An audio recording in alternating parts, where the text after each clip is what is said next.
3,000-acre Rancho Mission Viejo nestled serenely in South Orange County. Deer and cattle roamed the hills of this old rancho, which was part of the historic Rancho Santa Margarita de las Flores Spanish land grant.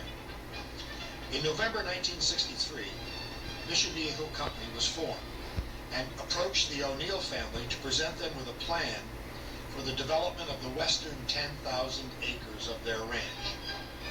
This footage shows Tony and Jerome Moiso and Doug Avery, Alice O'Neill Avery, and here is Amadaisy, or Marguerite O'Neill, in the center of her family, Jim West and Dick O'Neill. In 1964, Mission Viejo Company had only 5 employees, including a secretary and a bookkeeper.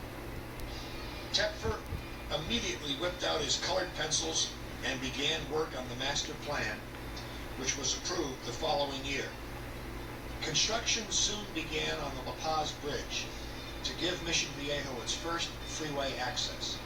And even this early film shows the soon-to-become traditional mission level of construction supervision and attention to detail. Here's what the bridge looked like from the train tracks before there was another side of town. And here's where it all began.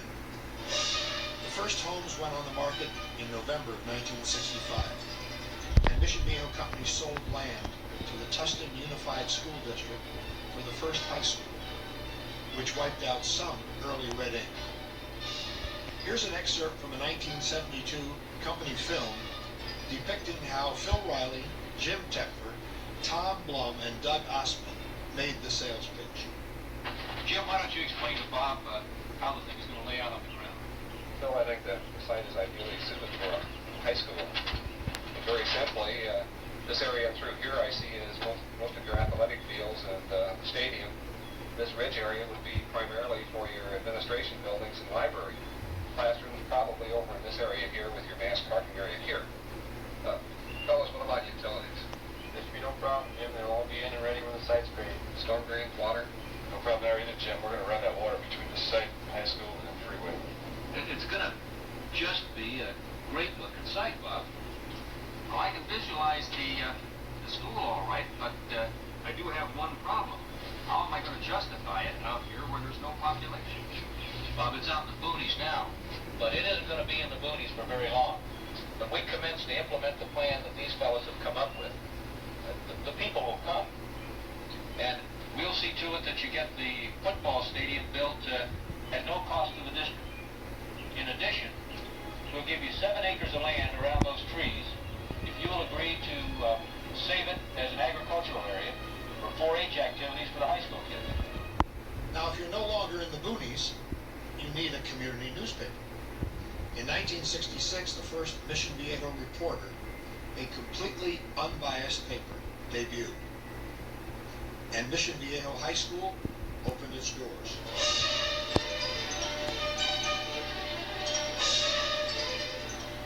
The first homeowners moved in, and Mount of Olives became Mission Viejo's first church.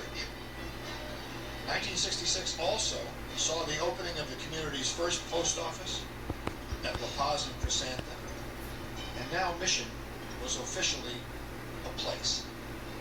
So work then began on making it truly a hometown. In 1967, La Paz Plaza was completed, and our first shopping center, and still Mission Viejo Company's corporate offices. And our first elementary school opened, named for Marguerite O'Neill.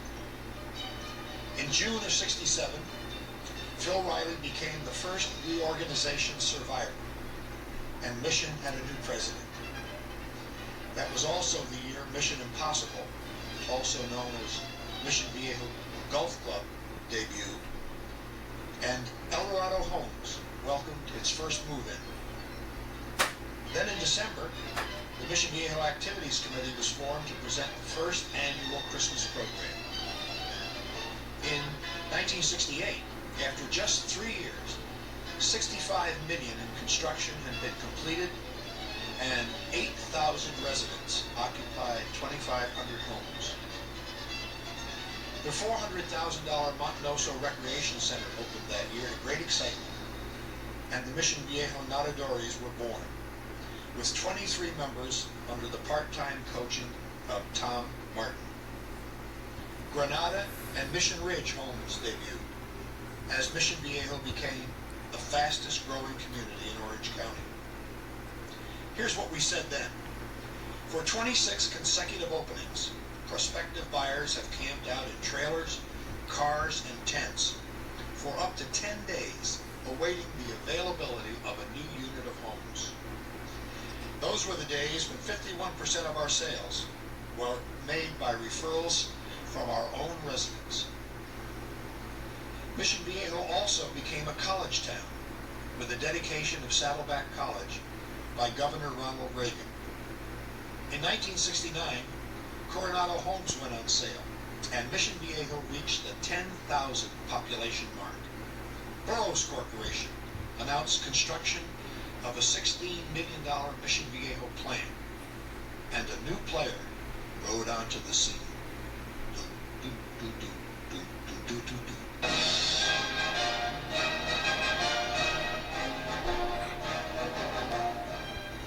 In October 1969, Philip Morris acquired a major interest in Mission Viejo Company. The final purchase from the O'Neill family and other shareholders was completed in September 1972. With the backing of a strong parent company, Mission Viejo continued to grow. In 1970, La Paz Medical Dental Center opened, along with the first fire station. The community held its first St. Patrick's Parade and the first 4th of July picnic. Sierra Recreation Center opened. 3 parks debuted: Wilderness Glen, El Dorado, and Granada. The year ended with the opening of Mission Viejo's first library on land donated by the company, and we saw our first movie theater open. 1971 saw a growing company with an expanding team of players. Madrid Homes opened with some unique advertising, and the very affordable Aliso Villas went on the market. A year later, Barcelona Homes opened, and the first family moved into Costa del Sol, a new neighborhood for active fogies in their mid-40s. The $2 million Marguerite Recreation Center was completed.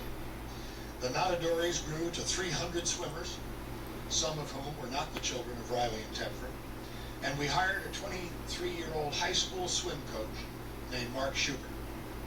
Mission Viejo's population reached 20,000 happy homeowners. There was a lot of emphasis on creating community.